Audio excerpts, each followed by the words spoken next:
This week, Congress is going to take up one of the most consequential pieces of legislation that this body has considered in years.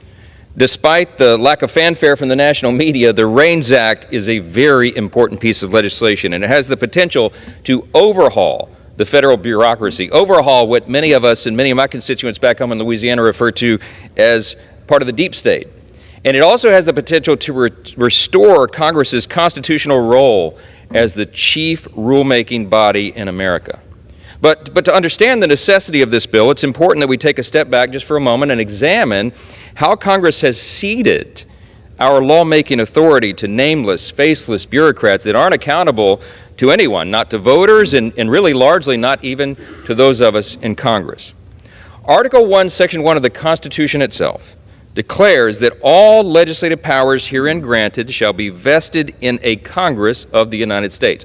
All legislative powers. The founders intended that governments derive their powers from the consent of the governed, of course, a radical idea that suggests that laws are unjust unless they come from the people. And the way that's done in our system, in our unmatched constitutional republic, is that it comes from the people through their duly elected representatives in Congress. This idea, of course, is espoused originally by principles articulated in the nation's birth certificate, the Declaration of Independence. The founders, having signaled their intent to break free from the world's most powerful nation, were fearful. They were fearful of the undue power and influence of an absolute monarch. But of course, tyranny in any of its forms is an evil. So they created this system that we have, separation of powers, checks and balances, one that provides elected representatives with the authority to make the laws, an executive to implement them, and a judiciary to call the balls and strikes about disputes over that. However, through the decades of congressional disinterest in lawmaking and an ever-growing federal bureaucracy, the executive branch has usurped Congress's role as the rulemaking authority in America. It's important to note that this development has been somewhat of a slow creep, and it's not a sinister plan to upend Congress's authority. You can blame mostly the Congress itself for this having happened, because see, here's what has occurred for decades.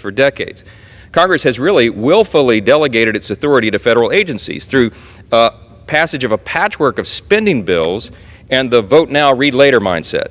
It also evades the responsibility from some of the duly elected representatives of the people here because they don't have to take tough votes. If you can just make bureaucrats do it, it's a lot easier. But think of the results of this. Just consider this. Here's one stat. In 2021 alone, Congress here passed 143 laws. That's bills that passed both chambers and were signed into law by the president. In that same year, by comparison, federal agencies enacted 3,257 rules. That is 23 times the number of laws actually duly passed by the Congress. Things are changing, friends. Lawmakers are aiming to assist millions of Americans financially every month. And over 100 cities are running guaranteed income programs right now. So if you're experiencing financial struggles, you may be able to apply for this relief. Depending on your state or city, you may be eligible to receive thousands of dollars. My dear friends, please make sure that you watch until the end of this video. Also, do stay tuned because I'll be announcing the winners of yesterday's Walmart gift card giveaway. If you would like to enter these weekly giveaway, friends, please click and like several of my videos and then comment below the keyword of each video that you watch. The more videos that you watch and then comment on, friends, the greater your chances of winning the giveaways. The startling rise in the cost of food, housing, and other necessities of daily life has made the need for creating an income floor for many Americans all the more urgent. More than 100 cities across the United States are currently piloting basic income programs.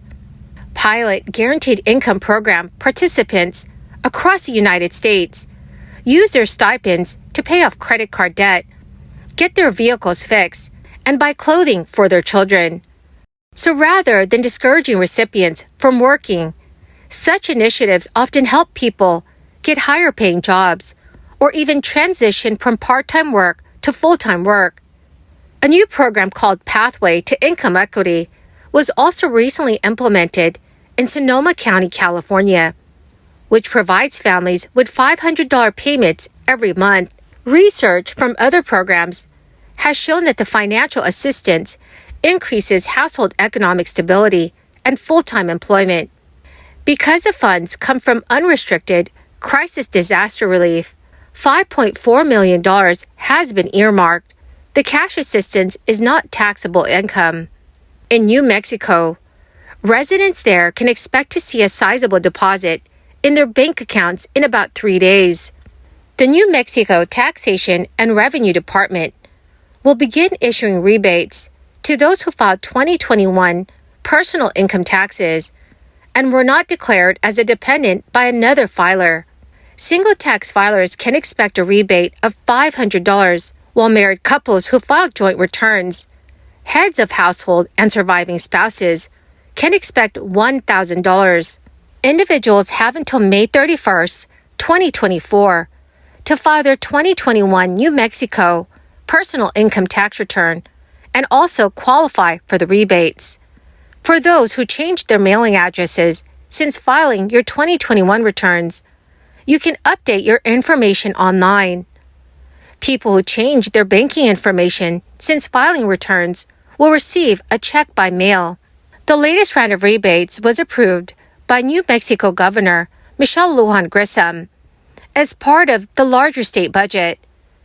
The news release stated that this round of rebates will issue over $673 million back to New Mexico taxpayers. Taxpayers have until June 20th, 2023 to file a 2021 return to receive these rebates that were enacted during the 2022 regular legislative session. Americans owe a whopping $1.78 trillion in student loan debt, making it the second highest consumer debt category behind mortgage debt. President Biden has had his eyes fixed on the country's student loan dilemma ever since he ran for president in 2020. He pledged to cancel at least $10,000 of student loan debt per person in an effort to stop people from having to choose between paying student loans and paying their rent. But this summer could be a turning point for student loan borrowers, according to officials and the debt ceiling deal that was recently passed. The student loan payment pause is coming to an end very soon. The year-long payment holiday will expire 60 days after June 30th. And for the first time since March 2020, millions of student loan borrowers will have to use a portion of their paychecks to cover student loan repayments. The interest-free student loan repayment freeze was extended multiple times under both the former and current president's administrations. Chances are slim that there will be any additional extensions because Congress passed a law preventing further delays in ending the payment pause. So that means interest will resume accruing on your student loan starting September 1st, 2023. But you won't need to worry about payments until October, and your exact payment date will also vary. So if your student loan is forgiven, you might not have to worry about future payments. But at this point, whether that will happen is still a big question. The Supreme Court is expected to provide a ruling on the Biden administration's student loan forgiveness plan this month. The plan could raise up to $20,000 in federal student loans for each qualified borrower, but it could cost an estimated $400 billion to implement. Biden's student loan forgiveness plan is designed to provide relief to individuals who make less than $125,000 a year. The income threshold for families is twice that amount. Experts say that if student loans are forgiven, the president will fulfill one of his campaign promises. Well, my beautiful and most amazing friends, that is the end of my daily stimulus update video for this evening. My dearest friends, thank you so very much for being part of this community and for being here every single day. To say thank you and to show my appreciation, I will be announcing winners for the Walmart gift card giveaway every Friday.